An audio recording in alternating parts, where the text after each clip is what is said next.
Di antara teman-teman semua pasti ada yang merasa sudah gagal bayar pinjol, tapi kok DC lapangan tidak datangi rumah kalian. Nah, video kali ini akan menjelaskan apa saja sih alasan kenapa DC lapangan pinjol tak datangi rumahmu. Oke, buat yang baru mampir silahkan tekan dulu subscribe dan aktifkan loncengnya supaya mendapatkan update terbaru dari channel ini. Ada beberapa alasan yang menyebabkan DC pinjol tidak datangi rumah kita, meskipun kita sudah mengalami gagal bayar atau biasa kita sebut galbay. Seperti yang kita ketahui, banyak informasi bahwa ketika seorang nasabah tidak bayar pinjamannya, risikonya ya kita akan didatangi debt collector lapangan dari pinjol tersebut. Namun pasti ada yang sudah gagal bayar tapi tidak didatangi DC lapangan, walaupun sudah tidak bayar selama beberapa bulan bahkan 1 tahun lebih. Apa saja alasan DC lapangan pinjol tidak datang ke rumah? Pertama, skala prioritas penagihan. Prioritas penagihan biasanya berdasarkan lokasi, dan kemungkinan DC lapangan akan memilih rumah nasabah yang dekat dengan wilayah operasional mereka. Seperti contoh, jika Anda tinggal di pinggiran kota atau bahkan di pelosok,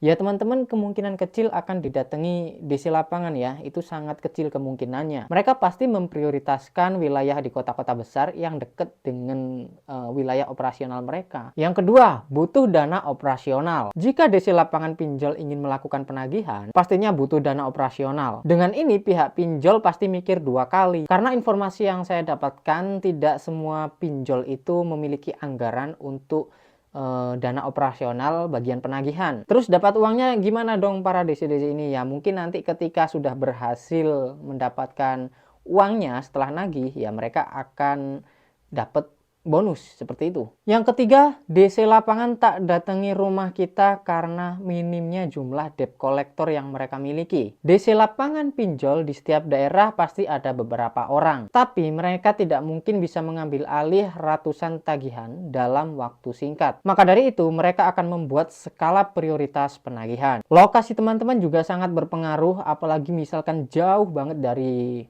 wilayah operasional mereka, maka mereka akan memperhitungkan seberapa besar pinjaman Anda dan seberapa banyak biaya yang dibutuhkan untuk mencapai tujuan, yaitu ke rumah Anda.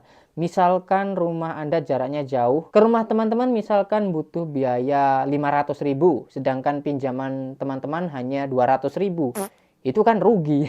Jadi mungkin itu salah satu faktornya. So, tidak semua pinjol ada DC lapangannya, bahkan DC lapangan dari beberapa pinjol itu minim sekali. Tapi ada juga pinjol yang DC lapangannya sangat banyak. Contohnya Aku Laku, Kredivo, mungkin Kredit Pintar juga. Itu sudah sampai pelosok-pelosok. Bahkan mungkin teman-teman dari pelosok pernah menerima surat peringatan atau surat tagihan dari Kredit Pintar ya. Coba yang pernah tulis di kolom komentar. Nah, itulah tadi beberapa alasan kenapa DC pinjol tak datangi rumah kita. Nah, semoga video ini menambah informasi buat teman-teman. Jangan lupa ditekan like-nya jika teman-teman suka, share jika bermanfaat. Sampai jumpa lagi di konten berikutnya.